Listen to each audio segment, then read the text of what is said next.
Assalamualaikum warahmatullahi wabarakatuh. Saya Ahmad Niamul Maula dari Prodi PGSD 1. Kali ini saya akan membuat video tugas bahasa Inggris, yaitu merangkum materi 1 sampai materi 5 tentang tips TOEFL. Mulai dari tips pertama. Apa sih itu TOEFL? Jadi, TOEFL adalah kepanjangan dari Test of English and Foreign Language, tes bahasa Inggris sebagai bahasa asing, yang dibuat oleh ETS, Educational Testing Service, yaitu sebuah lembaga di Amerika Serikat. Jenis pertanyaan tes TOEFL ada 3, yaitu Reading Comprehension, Structure and Writing Expression, dan Listening Comprehension. Untuk apa sih kita belajar tes TOEFL? Jadi, tujuan dari tes TOEFL ini adalah persyaratan bahasa Inggris untuk studi ke luar negeri, kemudian screening program beasiswa atau pertukaran mahasiswa. Yang terakhir adalah standar kesiapan mengikuti program akademik berbahasa Inggris. Selanjutnya, tips kedua, listening. Choose answer with synonym. Maksudnya, kita cari kata sinonimnya. Tips 1. As you listen to the last line of the dialogue, focus on keywords in that line.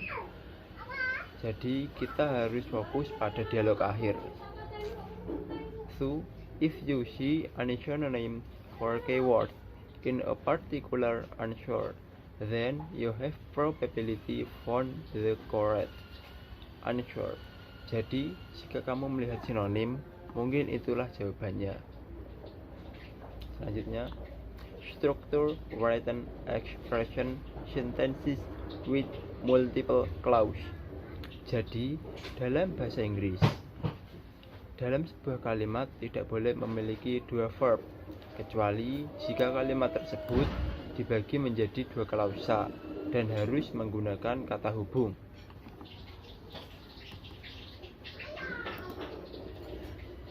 Selanjutnya, reading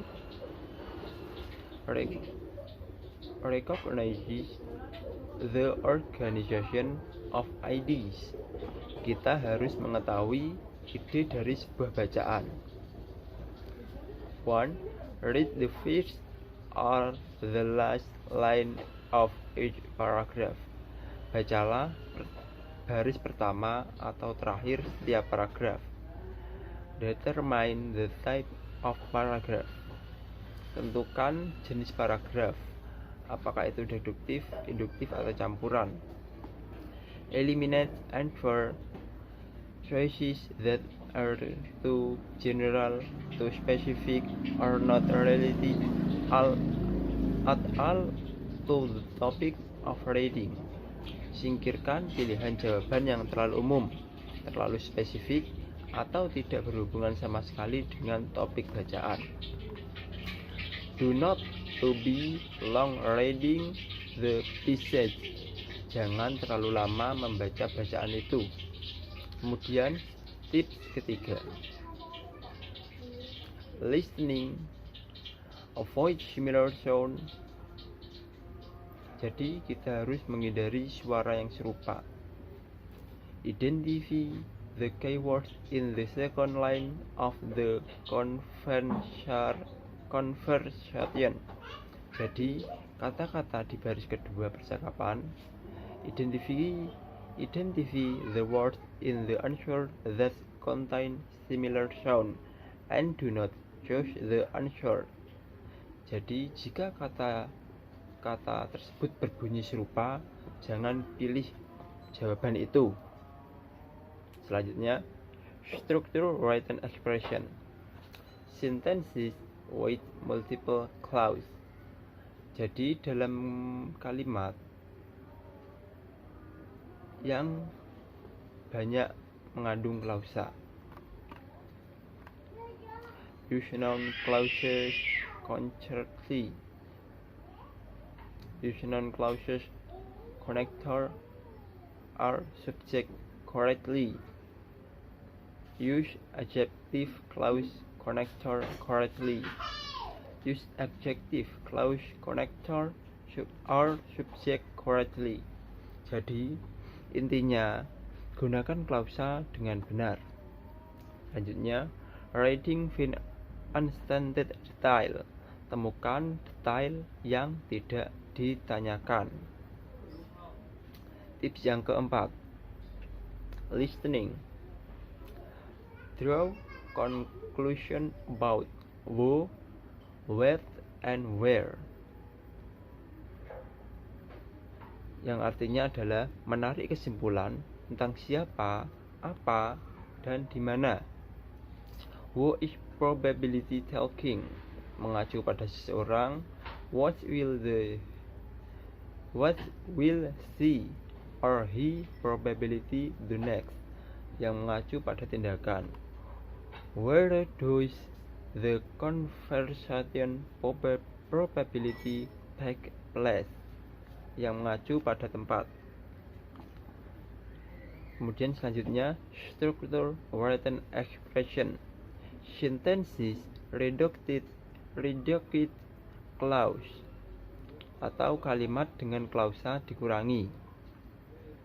Maka tipsnya adalah menggunakan adverb atau adjektif dengan benar. Selanjutnya, reading. Find pronouns reference, atau temukan kata ganti. Lalu tips yang kelima, listening. Negatif. Ungkapan negatif sangat umum dalam soal dialog pendek. Jawaban yang terdapat pertanyaan negatif biasanya berupa pernyataan positif yang berisi kata yang mengacu makna berlawanan.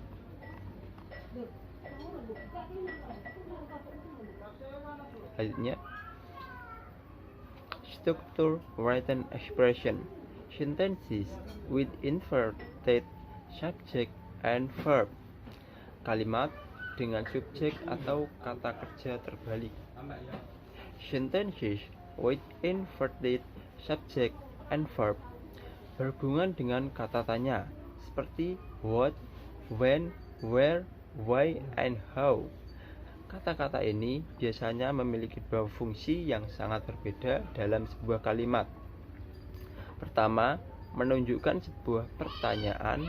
Dalam bentuk ini, subjek dan kata kerja mengikuti dibalik. Kedua, kata-kata ini bisa mengikuti bersama dua klausa. Dalam bentuk ini, subjek dan kata kerja yang mengikuti tidak dibalik. Selanjutnya, reading.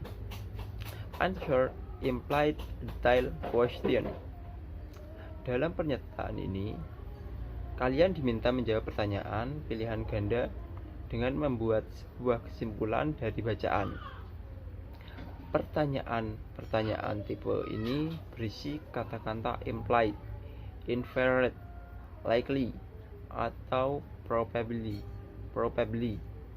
Agar mendapat jawaban yang tepat, jangan menarik kesimpulan jawaban di luar konteks, karena beberapa informasi akan diberikan dari bacaan, sehingga dapat membuat kesimpulan dari informasi tersebut. Dan terima kasih. Wassalamualaikum warahmatullahi wabarakatuh.